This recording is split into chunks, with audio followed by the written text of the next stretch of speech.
The news coming in just as we come on the air tonight. Ukraine's president addressing the people of his country just a short time ago, warning that Russian troops are moving in on the capital, closing in on Kyiv, saying they could storm the capital tonight. And this evening, the breaking headline from the White House: the U.S. and its European allies now planning to sanction Vladimir Putin directly. Explosions breaking the silence after dark in Kyiv, and tonight it's believed the Russians are already within city limits in the northern part of the capital. And to the north of Kyiv tonight, these images: a government building on fire. And still, Russian tanks and military vehicles moving in all directions. These tanks moving toward the city of Kherson in the south. And the troubling image in a Kyiv suburb, look at this, posted online, showing an armored vehicle there swerving and then rolling right over that car with the driver inside. Remarkably, that driver was rescued.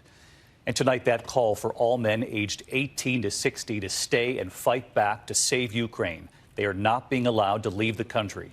Ukraine's defiant president posting a video with his top officials telling the world, quote, "We are here," and that Europe said never again, but here we are.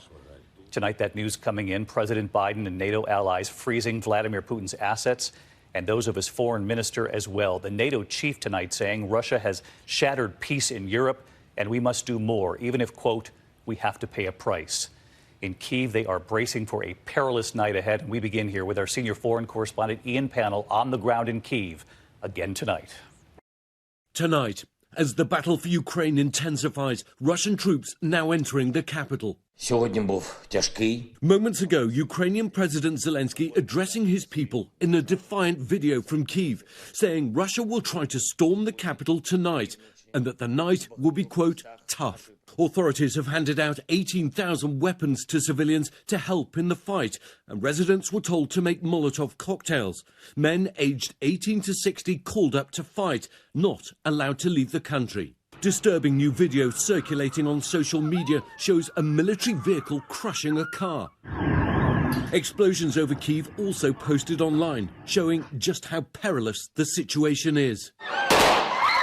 At a Kyiv train station today, gunfire heard as crowds trying to flee the city forced their way onto trains.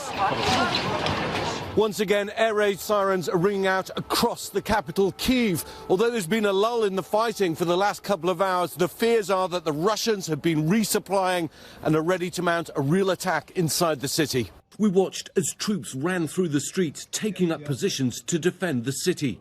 Alexei Goncharenko may be a prominent lawmaker here, but today he's one more citizen with a gun. I don't want to fight. I'm not soldier.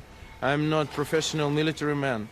But I am not ready to capitulate. That's the difference. The city bearing the scars of war already. An apartment block hit by an unidentified aircraft. As firefighters arrived, Oksana cleaning up the rubble of her wrecked home. She was sleeping when the building was hit. Her daughter singing the national anthem. Through tears, saying simply, "Long live Ukraine." Intense battles are raging across the country tonight as Ukrainian fighters offer stiff resistance to the more powerful Russian forces. In southern Ukraine, around the city of Kherson,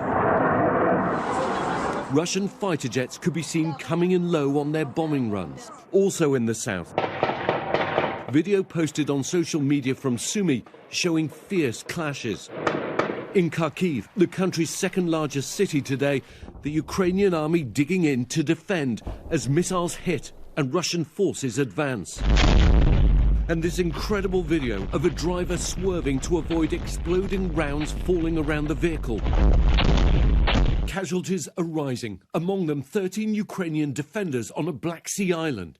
They refused to surrender to a Russian warship and reportedly responded with an expletive when the Russians told them to surrender. Tonight, Zelensky says they'll receive the honor of Ukraine. The NATO alliance is activating its rapid response force for the first time in a defensive role in Europe. Up to 40,000 troops will bolster allied countries close to Russia and Ukraine.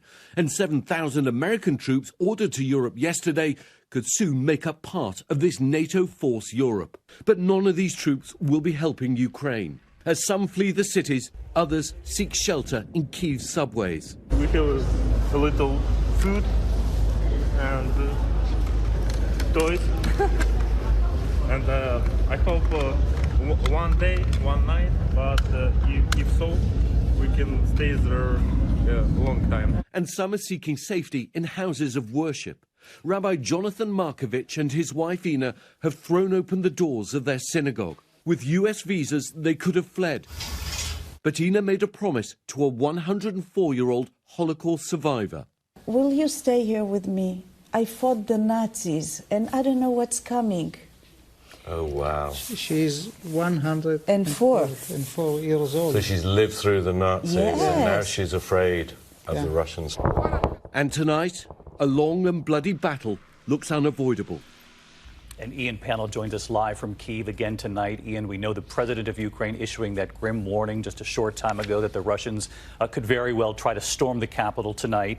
That other detail that you reported, men 18 to 60 not allowed to leave the country. Families told to take action to make Molotov cocktails to protect themselves. And tonight it would appear that in many parts of the country, the Russians are facing a stiffer resistance from Ukrainian fighters than they expected.